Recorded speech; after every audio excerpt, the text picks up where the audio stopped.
Hello,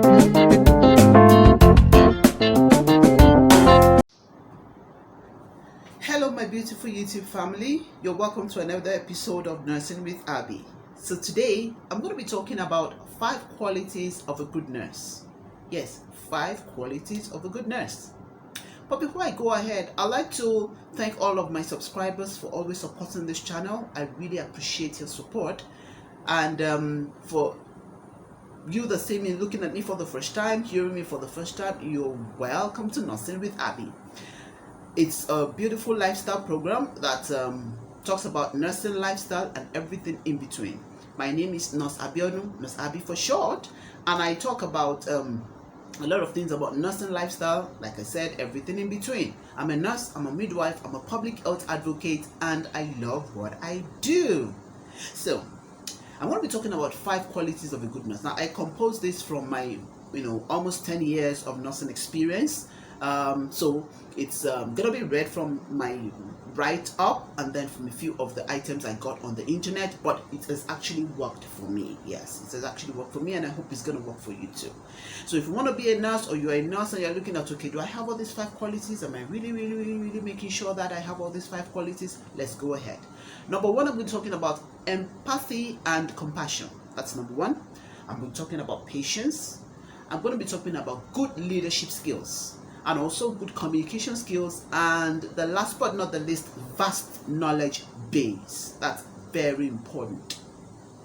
So, but before we go ahead, I want to just give a brief description. A lot of people have lots of definitions about nursing, but my own personal definition, because I said all these are more of my personal experiences, my own personal definition of a nurse is the one who nurtures with the care or the help of nature. Yeah, one who nurtures with the help of nature.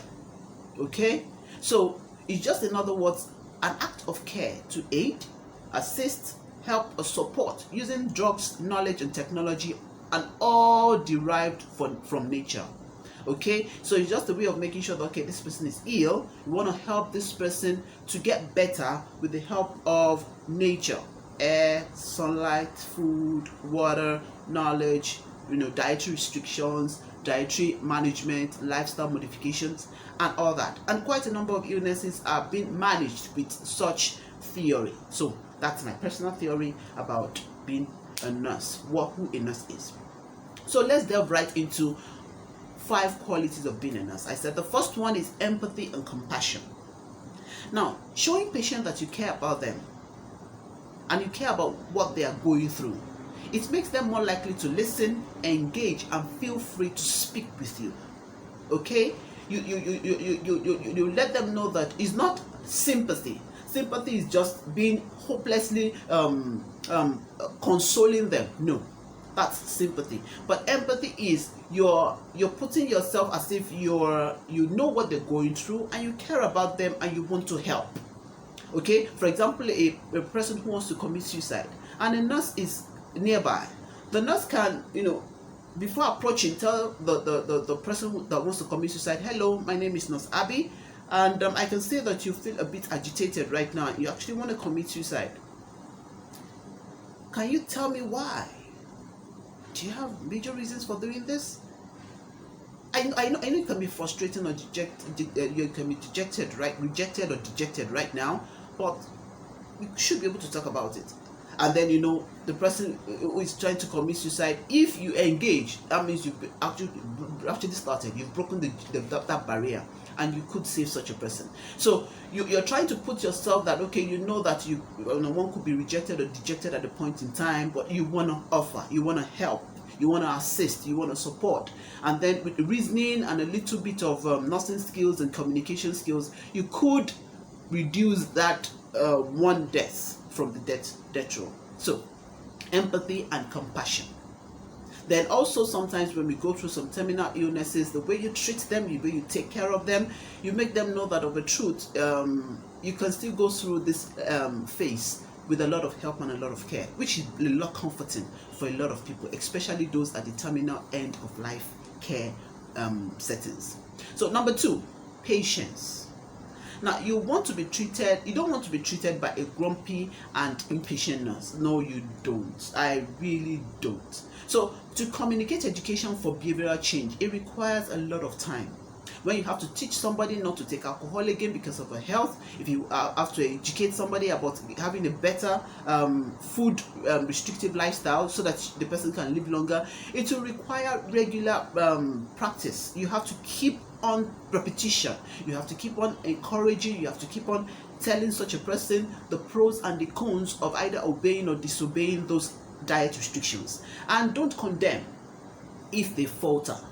Rather, try to encourage them to try again. So that's patience. You have to be patient enough and not be snappy at, you don't understand what I told you the first time. How do you even understand what you're taught in class? That is the wrong way to educate or communicate to someone. You can talk to them and then you require a feedback. From what I said, what do you think could be, what were you able to gain from what I explained to you? And then the person will say, you told me that I should make sure that all the foods that I eat are prepared from home and they are closely monitored for hygiene. Now, that person has been able to get that information and is able to relate it to you. So the person is better able to work with those information, because those are actually the information that the person got from your health education. You could also, make it written form that the client can place in a strategic place in the home, maybe in the kitchen, so that the person keeps reading and going through it, and then you can have feedbacks as to how the obedience to such dietary plans is helping with the patient's health and well-being. So that is patience.